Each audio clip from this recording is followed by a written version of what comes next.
Who do you have to become in order to live the life that you truly desire? That is the question that I have been asking myself for the past month. As I am preparing to move abroad, as I am preparing to embrace my slow travel, slow nomadic experience, I am deeply in introspection to understand what it's going to take in order to truly fulfill my desires. And I think that that is a very in question. And I think that that is a very important question to ask yourself as you are learning how to step into a newer version of yourself. Today, we are having a little bit of a different setup because I'm going to cut up my fruits and veggies for my juice. I have been doing juicing for the past 2, 3 months now, and I absolutely love it. I actually went on a 40-day, was it 40 days? 14 days, not 40 days. I didn't go on 40 days. I did a 14-day juice fast and it was completely life changing. And so I've been incorporating juices every day into my daily regimen, my daily routine. And yeah, I just really enjoy it. I enjoyed the whole process of cutting up the fruits and veggies and actually creating the juice. And so today I'm just doing a simple one, a celery one.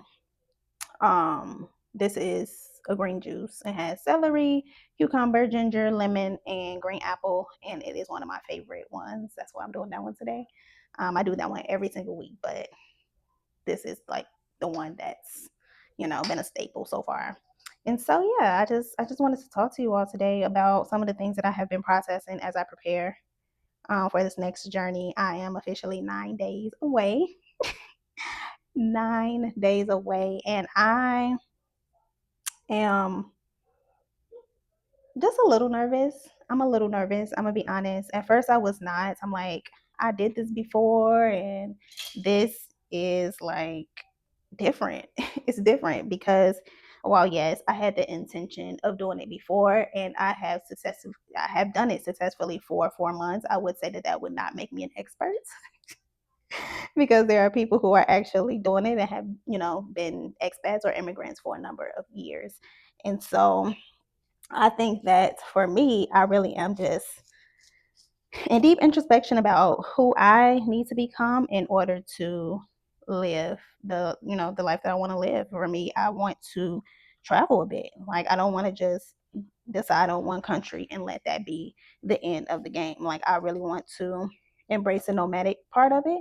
I have been nomadic since the year 2020, and I've learned a lot about myself along the way. I've learned, some likes, some dislikes, some things that I need, some things that I can do without. I've learned how to, just like the trade offs because there's trade offs with every place and every situation and circumstance. I've learned how to pivot when things, were not safe or secure or working out.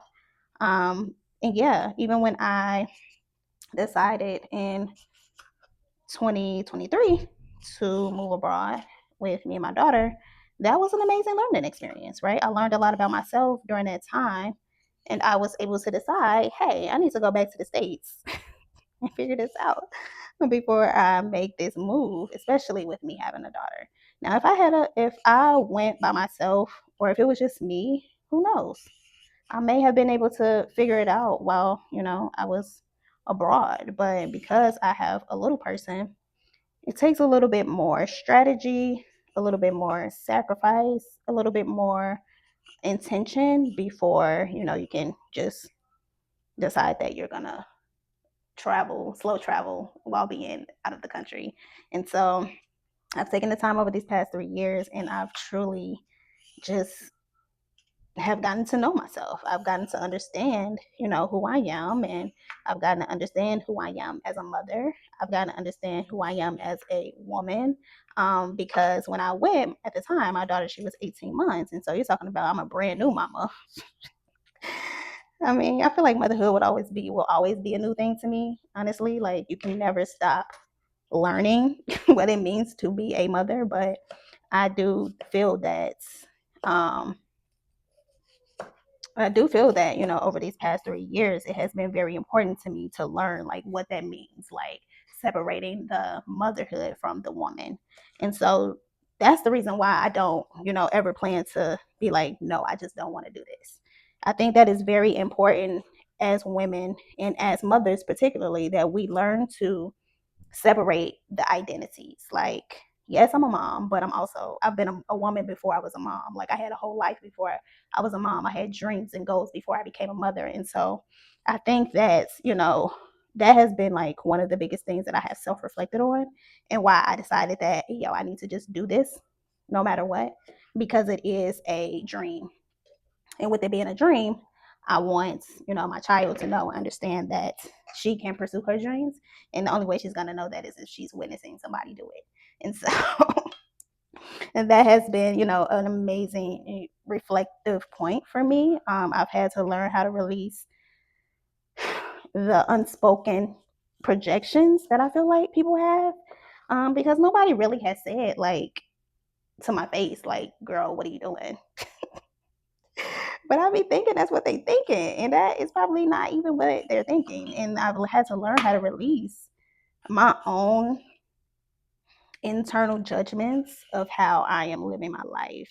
And that has come with some deconditioning, that has come with you know, some trial and error, that has come with, I mean, really some diligence though, because at the end of the day, I still have been nomadic the entire time. And although it has not always looked how I thought it would look, um, I still haven't fully committed to living, any other way.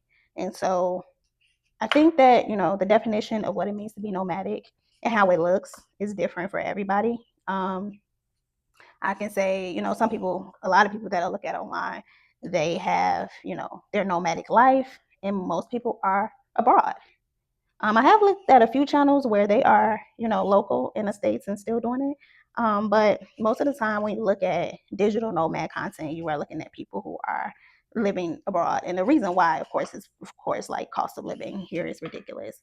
So that's why I was like, well, if I can do it in the United States, I can do it abroad. Um, but at some point, I just had to let go of the belief that I had to live a certain life because I have a child. And so that has been me. That has been my process. But when it comes to this question of like, who do you have to become in order to live the life that you actually want to live, you have to do some work on yourself. You have to do some work to understand where you currently are and where you want to be, because you have this person, this woman looking you in the mirror, but that's not going to be the same person that you are becoming. And 9 times out of 10, you have to do some work to release, parts of yourself, parts of the identity, in order to step into a new identity. um and that takes work. It takes work, it takes time, it takes awareness. And like I said, earlier, it takes trial and error. Like, you have to try. You have to try different things. Um, but the version of you that you want to be, like, she's waiting on you. They are waiting on you. Um, they are rooting for you. And if you allow, the current version of you to prevent you from the pursuit, then you just keep yourself in this stagnant energy, this energy where you can't, create any kind of momentum to towards the version of you that you want to be. And that can be quite depressing. That can be quite depressing. I battled with major depressive disorder for a long time. And the reason why I battled with major depressive disorder is because that version of me that wanted to live this life was waiting on me. She literally was waiting on me. But because I couldn't, set my ego to the side and just do it, even though I was scared, or even though, I've been scared, or that I am afraid, um then I just got sick, right? Like, mentally sick. I got depressed. And I just really put myself through a lot more than I needed to put myself through if I would have just actually did what I wanted to do. despite the circumstances. And so that's where I'm at now. I'm just like, I don't care what the circumstances are. Like, I'm going to do it, like, I'm going to do it. I'm going to figure it out. Because when you have a goal or a dream, like, you find ways to figure it out. You have to want it bad enough. When you want something bad enough, you find a way to figure it out. And if you don't, then that means that it's not that big of a dream yet. That means that you still have some work to do to release the conditioning that has been put on you. Um, and yeah, so that question, who do I have to become in order to live the life that I want to live? Because you have to make room and make space for the newer version of you.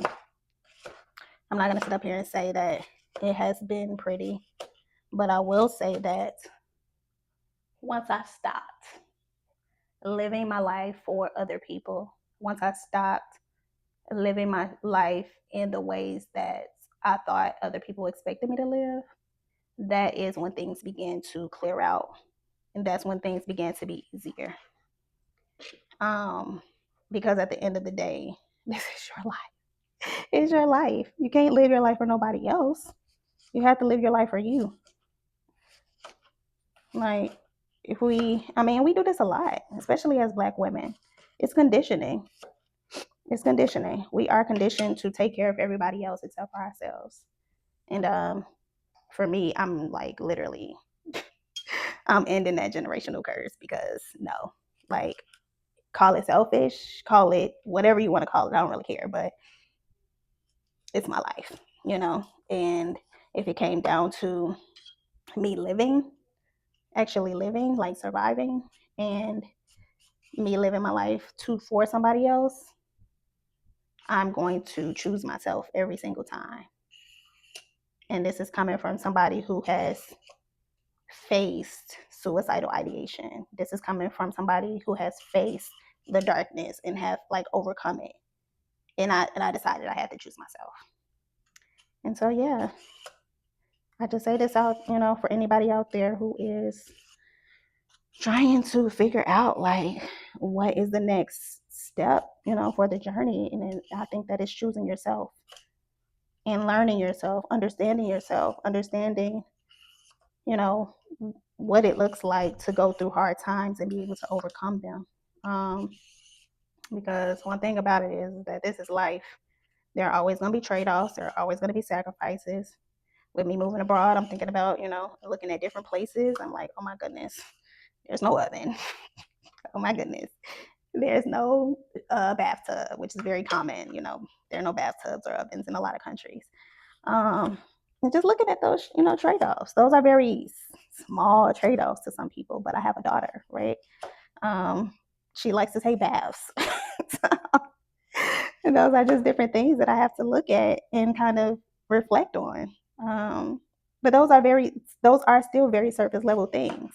When you're talking about integrating into another culture, there are just going to be things that you're not going to get, like American comforts that you're not going to get or have. And so learning, in the beginning, how to, I guess, just be aware of cultural differences and, staying diligent to the goal has been what I've been working through. I've done a lot of research. I'm a researcher anyway. So I've done a lot of research on top of a lot of introspection because that's also who I am. And I just have come to the conclusion of like, I'm doing it. There's no turning back. You know, 5 years from now, I will be happy to, say to myself, like, I decided to move out of the country and I stuck with it, even while co parenting, even while having a kid, you know, and I've allowed the resistance to help me grow because resistance is needed in order to help you evolve. No matter how no matter how much we may try to go against the resistance, like it's needed. Um, and so yeah, that's pretty much all I got to say today. I already cut up my cucumber and I'm gonna go ahead and finish making the rest of my juice. And I hope you all enjoy, our conversation today. And I look forward to seeing you guys here tomorrow. Peace. love, and like beautiful souls.